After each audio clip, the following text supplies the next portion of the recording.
Mi esposo llegó temprano del trabajo y me vio con mi amante en mi cuarto. El muy mal educado, en vez de saludarlo, lo sacó a golpes y ahora me está pidiendo el divorcio. Es una persona grosera. El silencio que ha quedado en el dormitorio es peor que el rugido de Lucas. Darío se ha ido, tropezando por el pasillo después de ese salvaje y absolutamente innecesario altercado físico, dejando un rastro de vergüenza y un par de cojines tirados en el suelo.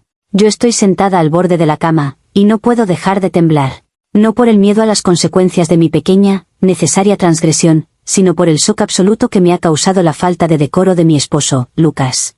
Un hombre que se enorgullece de su orden y su previsibilidad ha entrado en nuestra habitación y ha montado una escena de bar de mala muerte. Es un ultraje. Lucas está allí, inmóvil en el marco de la puerta, respirando con dificultad. Sus nudillos están rojos, y sus ojos... ¡Oh, esos ojos!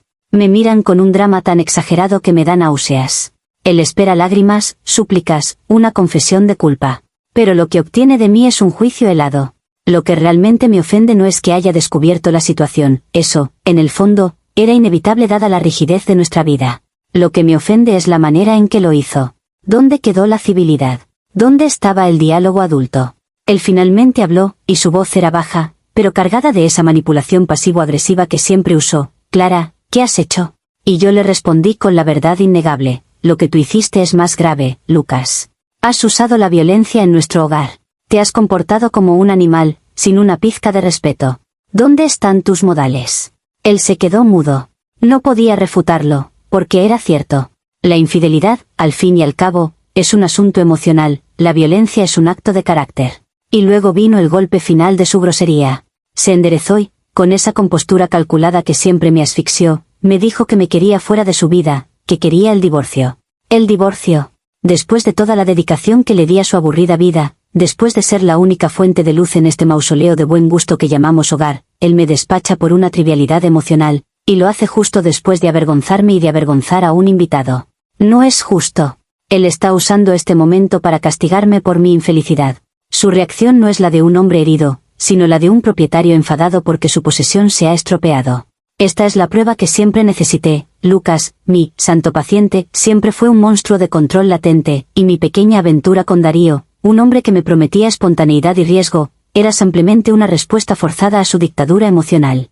Su verdadera traición fue su falta de pasión, su incapacidad de verme como una mujer con necesidades, y ahora, su grosera, sucia violencia. Para entender mi necesidad de Darío, uno debe entender la prisión de perfección que construyó Lucas. Lucas es el santo paciente por excelencia. Nunca una cuenta sin pagar, nunca un plato fuera de lugar, nunca una emoción intensa. Al principio, su fiabilidad era un consuelo, el ancla que yo creía necesitar. Pero con el tiempo, esa ancla se convirtió en un grillete. Él me elogiaba por mi estabilidad y mi sensatez, los adjetivos más aburridos que se pueden usar para describir a una mujer. Mi alma gritaba por el caos. Deseaba que Lucas olvidara un cumpleaños, que llegara tarde a una cena, cualquier cosa que demostrara que era humano y no un robot programado para la tranquilidad financiera. Pero no, Lucas siempre estaba allí, a la hora exacta, con la solución exacta, haciendo que mis problemas parecieran triviales y mis pasiones, infantiles. Él nunca me dio una razón legítima para enfadarme, lo cual era, en sí mismo, la ofensa más grande. Yo necesitaba un drama justificado. Cuando conocí a Darío en el nuevo proyecto de la oficina, fue como recibir una dosis de adrenalina. Darío es todo lo que Lucas odia, ruidoso, emocional, impulsivo. Me miraba como si fuera el misterio más fascinante del universo, no como un elemento funcional en su rutina. Él me decía, con ese tono de instigador malicioso que me hacía sentir tan viva, que yo era una mariposa atrapada en un frasco de mermelada y que mi deber era romperlo. Darío no solo me veía, me validaba. Me aseguraba que mi frustración con Lucas era justificada. Me enseñó a reinterpretar todos los actos de Lucas. Su puntualidad no era respeto, sino control, su trabajo duro no era provisión, sino una excusa para la distancia. Por un instante fugaz, muy al principio, pensé en terminar con Lucas de forma honesta. Pero, ¿por qué darle la satisfacción? ¿Por qué permitirle que se viera como la víctima abandonada? Yo merecía un escape sin el engorroso proceso de divorcio que él, por su culpa, había hecho necesario. Y así comenzó. Primero, citas discretas, luego, visitas rápidas a casa mientras Lucas estaba en el trabajo, justo antes de su hora predecible. Yo sentía que estaba actuando como una espía en mi propia vida, y eso era excitante. Era la única manera de recuperar el control sobre el espacio que Lucas había saturado con su aburrida bondad. El matrimonio estaba muerto por asfixia, yo solo le estaba dando el toque final. La decisión de usar la cama matrimonial como nuestro lugar de encuentro fue puramente simbólica. No fue un acto de crueldad, fue un acto de rebelión. Lucas había hecho de ese dormitorio un templo de la monotonía. Era el lugar donde el sexo era programado, funcional, y desprovisto de toda chispa. Usar ese espacio con Darío era un exorcismo, una purificación de la energía estéril que Lucas había acumulado. Era mi derecho a la felicidad usar mi propia casa para sentirme viva. Darío, por supuesto, lo entendía perfectamente.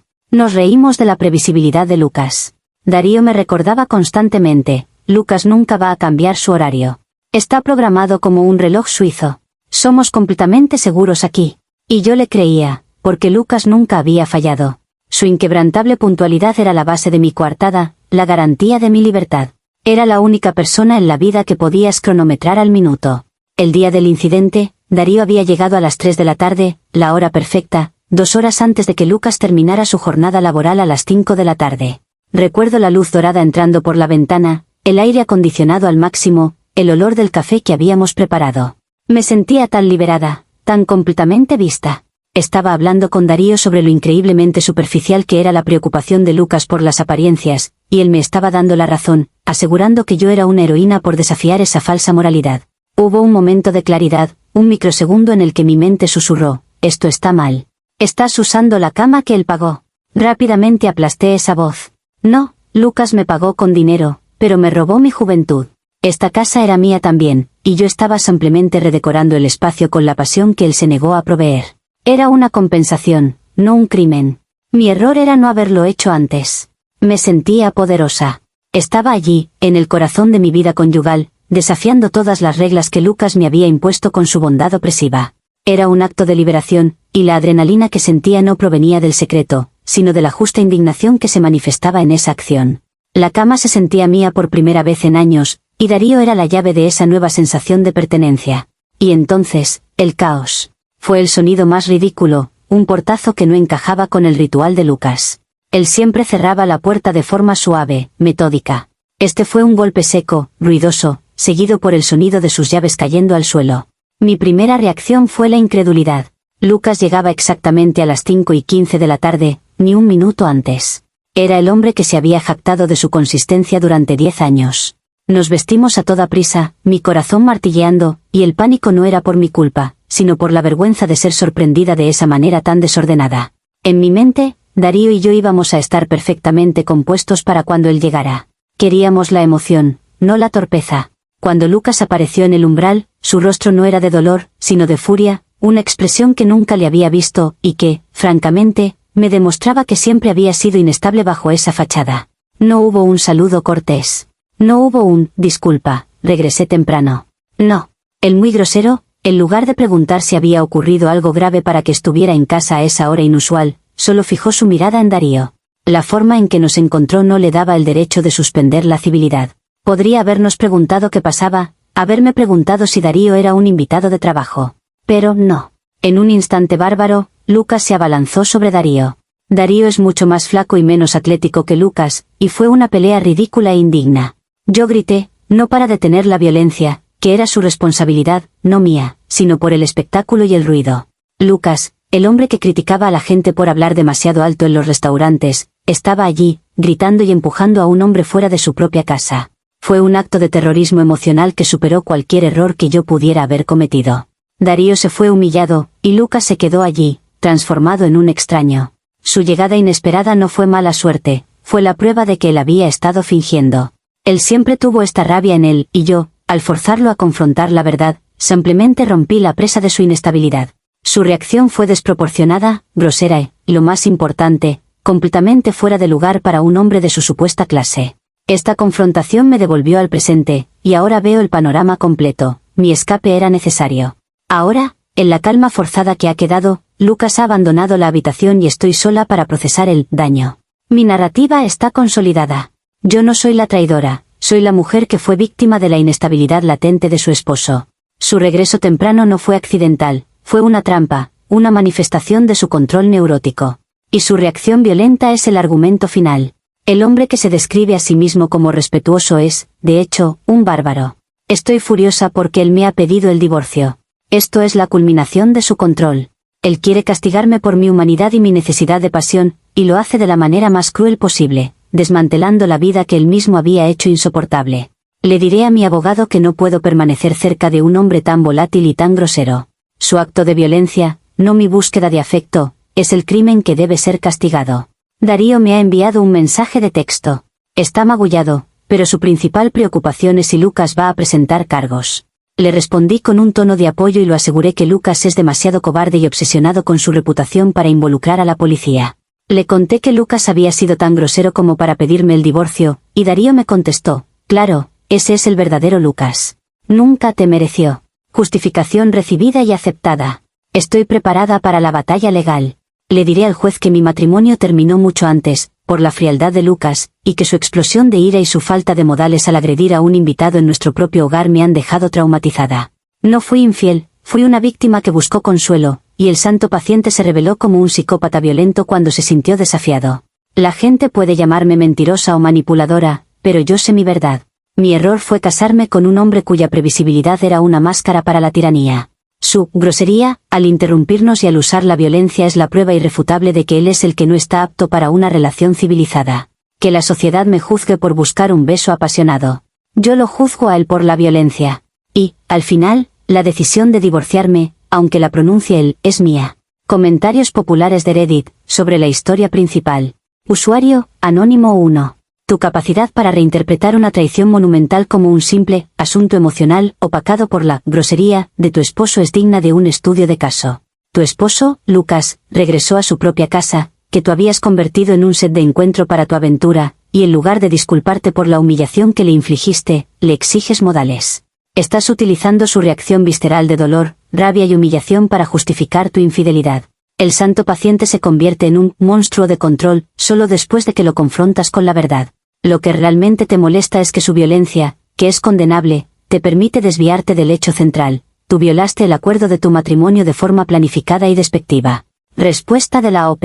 Qué simplista y misógino. La infidelidad es el síntoma, la negligencia de Lucas es la enfermedad. Y por mucho que quieran centrarse en el síntoma, la realidad es que la violencia es inaceptable. Punto. Si Lucas no hubiera sido un monstruo de control latente, no habría reaccionado de forma tan bárbara. Mi pequeña transgresión fue una respuesta, su violencia es la prueba de su carácter. El matrimonio es un contrato emocional, y él lo rompió con su frialdad. Yo solo le di la estocada final. Y no fue despectivo, fue liberador. Usuario, Anónimo 2. Has afirmado que Lucas nunca te dio una razón legítima para enfadarte y que su inquebrantable puntualidad era la base de tu coartada. Esto es lo más escalofriante de tu confesión. La estabilidad y el respeto por los límites que Lucas te brindó fue lo que te permitió traicionarlo con seguridad, y ahora, esa misma estabilidad se usa como arma en tu contra. Él es aburrido y controlador. Si lo aburría tanto, la decisión adulta era irse. En cambio, usaste su fiabilidad como tu cómplice involuntario. Su regreso temprano no es mala suerte, es el destino, y tu indignación es puramente por la interrupción de tu plan, no por el daño que causaste. Respuesta de la OP. El destino es algo que te ocurre, esto fue mala educación. La previsibilidad de Lucas no es una virtud, es una manifestación de su rigidez emocional. Yo no usé su fiabilidad, yo la sufrí. Y mi indignación es por el desprecio a mi persona. El hecho de que él haya esperado que yo me quedara en mi miseria solo para proteger su imagen de esposo perfecto es la verdadera crueldad. Él me está pidiendo el divorcio, a mí, cuando él es el violento. Es asombroso cómo la gente glorifica la frialdad y castiga la pasión. Usuario, Anónimo 3. Te refieres a Darío como un invitado. En tu propia casa, en tu propia cama. Este es el epítome del gaslighting defensivo. Estás intentando redefinir la realidad para que el acto de Lucas de sacar a golpes a un hombre que estaba acostado con su esposa sea visto como un ataque no provocado a un colega invitado. Si lo que realmente te preocupaba era la civilidad, ¿por qué permitiste que la infidelidad se llevara a cabo en tu propio lecho matrimonial, sabiendo que el descubrimiento era posible? Es obvio que el uso de la cama era intencional, un acto de burla. Y ahora, cuando las cosas se ponen feas, te refugias en el papel de la víctima traumatizada. Respuesta de la OP.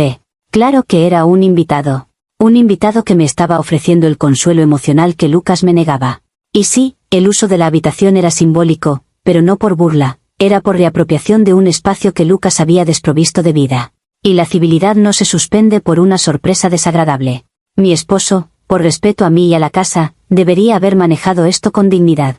En cambio, actuó con la grosería de un salvaje. Yo soy la víctima de su explosión de inestabilidad, y punto. Actualización 1.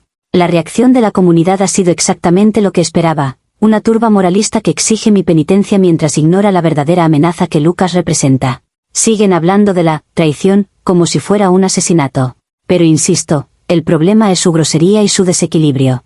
Es tan obvio que Lucas planeó esto, que su llegada temprana no fue mala suerte, sino una trampa calculada, una forma de sabotear mi felicidad. Él es el manipulador, no yo. He hablado con mi abogada, Sonia. Le he contado la historia, enfocándome en el terror que sentí cuando Lucas irrumpió. No usé la palabra amante.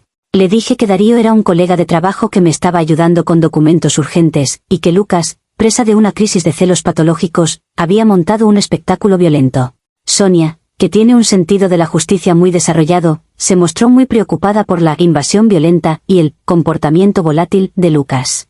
Le pedí que iniciara el proceso de solicitud de una orden de restricción. Esto es vital para mi seguridad y para el relato que construiremos. No puedo permitir que este hombre, cuyo verdadero carácter se ha revelado, se acerque a mí. Mi comunicación con Darío es tensa. Él sigue obsesionado con las consecuencias de la pelea, más que con mi bienestar. Cuando le conté que le había pedido a Sonia que investigara cómo obtener una orden de restricción contra Lucas, esperando que me viera como una heroína, él solo se centró en si eso podría complicar su situación laboral. Le expliqué, con mucha paciencia, que él tiene que ser fuerte, que Lucas es un sádico que merece ser expuesto por su violencia. Darío, el instigador malicioso, me dio la razón teóricamente, diciendo que Lucas era un tonto pretencioso, pero todavía no se ofrece a mudarse ni a dar apoyo financiero, lo que interpreto como una prudencia estratégica. Él simplemente está esperando el momento oportuno. La calma de Lucas es lo que más me enfurece. Él no está gritando, él está operando a través de su abogado, lo cual es de una frialdad y una crueldad que solo confirman mi descripción de él. Su abogado ya ha respondido al nuestro, aceptando el divorcio sin objeciones, pero exigiendo la división equitativa de los bienes, y esto es lo que prueba mi punto. No está triste, está calculando. Está usando mi momento de desesperación para robarme lo que me corresponde. Su calma no es santidad, es la máscara de un villano que planea su venganza económica. He comenzado a contactar a mis amigas cercanas, sembrando la verdad de mi sufrimiento. Les he contado que Lucas siempre fue demasiado controlador y que su orden era en realidad una forma de microgestión abusiva. Les recuerdo pequeños incidentes del pasado. Una vez me criticó por dejar los platos en el fregadero durante la noche, y los redefino como actos de violencia psicológica. Mi amiga, Elena, al principio dudaba por la fama de buen esposo de Lucas, pero después de mi relato dramático sobre su explosión violenta, finalmente asintió y me dijo que siempre sintió una energía extraña en él. Mi gaslighting está funcionando, estoy reescribiendo la historia con la verdad que yo misma me merezco. Comentarios populares de Reddit, sobre la actualización 1. Usuario, Anónimo 4. Es asombroso cómo has logrado transformar a tu amante en un colega, frente a tu abogada, y el descubrimiento del adulterio en una invasión violenta. La gaslighter defensiva está en plena forma. La solicitud de una orden de restricción no es por tu seguridad, es un intento de ganar ventaja legal y deslegitimar a Lucas desde el principio, para que su testimonio sobre el engaño sea visto como el desvarío de un hombre inestable. Si Lucas fuera el monstruo que describes, no estaría procediendo a través de abogados de forma tranquila. Su calma te quita la energía dramática que necesitas para justificar tu violencia. Su compostura es tu némesis, porque demuestra que él es el que está en control, no tú. Respuesta de la OP. Su compostura es una actuación barata. La gente tranquila es la que esconde las peores intenciones. Mi seguridad es mi única preocupación. Y sí, Darío es mi colega, ¿qué quieren que diga? Que estaba con un amante, para que la sociedad me crucifique. Yo soy más inteligente que eso. La orden de restricción es necesaria porque un hombre que usa la fuerza física una vez es capaz de volver a usarla. El hecho de que él esté usando a su abogado para exigirme dinero es la prueba de su cobardía y su deseo de venganza económica. Usuario, Anónimo 5. Tu frustración con Darío es clave. Esperabas que el instigador malicioso se convirtiera en el héroe salvador, y ahora que él se retira por miedo a su propia reputación, lo catalogas como prudente. En realidad, te está demostrando que eras un medio, no un fin. Te has quedado con las consecuencias, y tu reacción es culpar a Lucas por ser un sádico que merece ser expuesto, y a Darío por no ser lo suficientemente fuerte para asumir la responsabilidad contigo. Cuando tu narrativa de victimismo depende de que todos los demás mantengan sus roles, y empiezan a fallarte, ¿quién es realmente la persona volátil en esta ecuación? Respuesta de la OP. Darío está abrumado por la malicia de Lucas, es comprensible. Pero el hecho de que él no pueda manejar esta situación no devalúa lo que tuvimos. Simplemente demuestra que los hombres son inherentemente débiles ante el conflicto legal. Mi única preocupación es que Lucas pague por su violencia. Y sí, tengo derecho a quejarme si mi supuesto apoyo emocional se retira. Estoy sola en esto, luchando contra la inestabilidad de un hombre y la cobardía de otro. Usuario anónimo 6. Estás reescribiendo la historia de tu matrimonio a tus amigas, tomando pequeños incidentes y magnificándolos para encajar en el patrón de abuso psicológico. Esto no es solo gaslighting, es reescritura de la memoria. Si Lucas fue tan tóxico durante 10 años, ¿por qué no te fuiste? La respuesta es sencilla, la estabilidad financiera. Ahora que el cuento se ha acabado, utilizas la única acción inaceptable de Lucas, la violencia, para borrar 10 años de su dedicación y tu propia responsabilidad. Prepárate, porque si Lucas es el santo paciente que describiste inicialmente, es probable que tenga pruebas de tu desprecio. Respuesta de la OP. La gente que me conoce y me quiere sabe que no soy de exagerar. Mi memoria es selectiva, sí, pero solo porque mi mente está finalmente reconociendo el patrón de abuso que sufrí. Y sí, me quedé por la esperanza de que cambiara. En cuanto a las pruebas de Lucas, ¿qué podría tener? ¿Un recibo de supermercado? Su vida era aburrida. Él no tiene nada más que su reputación, y yo tengo la verdad de su grosería. Actualización final. Llegó el día de la mediación. Me vestí con un traje sobrio, tonos neutros, sin maquillaje excesivo. Me esforcé por proyectar una imagen de refinada tristeza, la víctima traumatizada. Lucas entró en la sala con su abogado, Ramiro. Lucas vestía un traje oscuro, y su rostro era de piedra. El santo paciente perfecto. Esa inmutable calma me revolvió el estómago. Yo necesitaba que él pareciera un loco para que mi narrativa funcionara, y él, el muy grosero, se negaba a darme ese gusto. Mi abogada, Sonia, comenzó con nuestra narrativa, la frialdad del matrimonio, mi necesidad de buscar apoyo emocional externo, y luego, el clímax dramático, la invasión violenta y la posterior solicitud de divorcio por parte de Lucas, impulsada por sus problemas de ira latentes. Yo hablé de mi miedo, de cómo su reacción probaba que él era un hombre inestable que había estado reprimiendo su temperamento por años. Sentí que estaba ganando. Y entonces, Lucas tomó la palabra. No gritó, no lloró. Habló de su dedicación al matrimonio, de cómo él creía que el amor se demostraba con provisión y seguridad, y luego, sin un ápice de emoción, Ramiro, su abogado, procedió al golpe bajo, el acto de grosería definitiva. Ramiro no presentó fotos ni vídeos del acto de adulterio. Presentó algo mucho peor, algo que Lucas, el santo paciente, que yo creía despistado, había estado guardando, una serie de capturas de pantalla de mis chats con Darío. No eran los mensajes de amor, eran los mensajes de burla. Mensajes donde yo me reía de Lucas por ser demasiado estúpido para notar nada. Mensajes donde Darío se jactaba de que la casa de Lucas era su club privado, porque él era tan predecible que ni siquiera se molestaba en cambiar la hora de llegada. Mensajes donde yo escribía, qué risa, este hombre me ha pagado el viaje a París, y yo lo engaño en su propia cama. Es el mejor proveedor de coartadas. El abogado de Lucas leyó en voz alta mi frase, destacando la palabra, coartadas.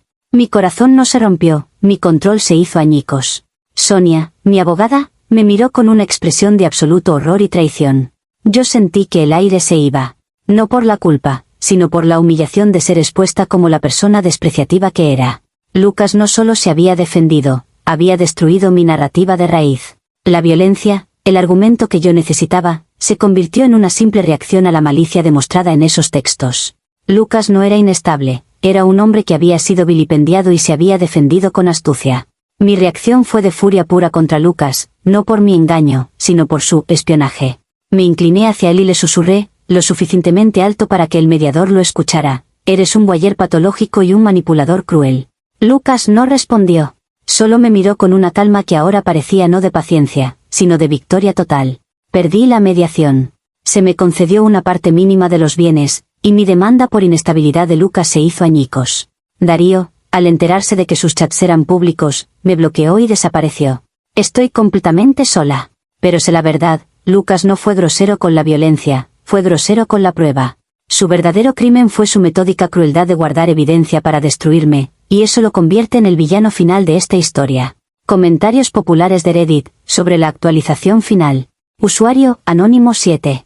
El giro es perfecto, el santo paciente no era despistado, era inteligente y metódico. Tu pánico no es por el engaño, sino por la prueba de tu profundo desprecio. Llamar a Lucas un voyeur patológico, por usar tus propios mensajes de texto como prueba de tu mala fe es el golpe de gracia de la gaslighter. El divorcio no es por la grosería de Lucas, sino por el nivel de burla y falta de respeto que tú y Darío exhibieron. Tu narrativa se ha derrumbado, no por la violencia, que sigue siendo condenable, sino porque probaste ser una persona despreciable. Tu soledad no es el precio de la integridad, es el resultado directo de la malicia revelada. Respuesta de la OP. Es un acto de espionaje. Lucas revisó mis comunicaciones, lo cual es una violación de la privacidad que supera cualquier desprecio que él alega. Mi frustración era genuina, y mis textos con Darío eran solo una expresión exagerada de mi dolor. Y sí, es un voyeur y un cruel manipulador que esperó el momento perfecto para usar mi propia honestidad contra mí. El divorcio se resolvió en su favor porque él fue más astuto, no porque yo estuviera equivocada. Su grosería de guardar evidencia me ha arruinado. Usuario, Anónimo 8. La lección que la OP se niega a aprender, no es que los hombres sean cobardes, distantes o violentos, es que no puedes manipular a la gente indefinidamente sin que guarden algún tipo de recibo. La frase, mi frustración era genuina, y mis textos con Darío eran solo una expresión exagerada de mi dolor, es la máxima autojustificación. Te burlaste de tu esposo, en su propia casa, mientras él te proveía, y lo llamas, dolor exagerado. Lucas ganó en el único lugar donde importaba, la corte de la realidad. Él es libre, y tú estás sola, convencida de que el hombre que fue traicionado es el verdadero villano por su impecable defensa legal. Respuesta de la OP. La lección es que la gente buena es castigada por la crueldad metódica. Lucas no me proveyó, él me compró y luego coleccionó pruebas para chantajearme. Y si mis textos eran tan maliciosos, ¿por qué no se fue antes? Porque le encantaba el control. No estoy convencida de que sea el villano, sé que lo es. Su astucia legal es su acto final de grosería, y mi soledad es el precio que pago por mi honestidad emocional, por haber expresado mi frustración donde solo yo creí que sería leído. Usuario, Anónimo 9. El hecho de que Darío te haya bloqueado inmediatamente al enterarse de que sus mensajes son públicos es la última y más dura verdad que deberías enfrentar. Él no se preocupa por tu dolor. Se preocupa por su reputación y su privacidad. Él era un espejo que validaba tu ego, y ahora que ese espejo está roto y expuesto, no tiene ningún uso para ti. Has perdido la estabilidad de Lucas, la pasión ilusoria de Darío, y la confianza de tu abogada. ¿Tu conclusión? Que Lucas es el cruel. Es un ciclo de autoengaño que nunca se rompe. Tu arco de gaslighter defensiva está completo, dejándote en ruinas, pero con la cabeza alta en tu propia fantasía. Respuesta de la OP. Darío es débil. Y sí, estoy en ruinas, pero las ruinas son más nobles que la prisión de perfección que Lucas me ofrecía. No es una fantasía. Lucas me manipuló durante años con su falsa bondad, y me destruyó con su falsa ingenuidad. Yo seguiré con la cabeza alta, porque al menos yo fui lo suficientemente valiente para sentir y para actuar, aunque mis acciones fueran castigadas por un hombre grosero y calculador. Que disfrute de sus bienes, yo disfruto de mi libertad, aunque sea una libertad solitaria.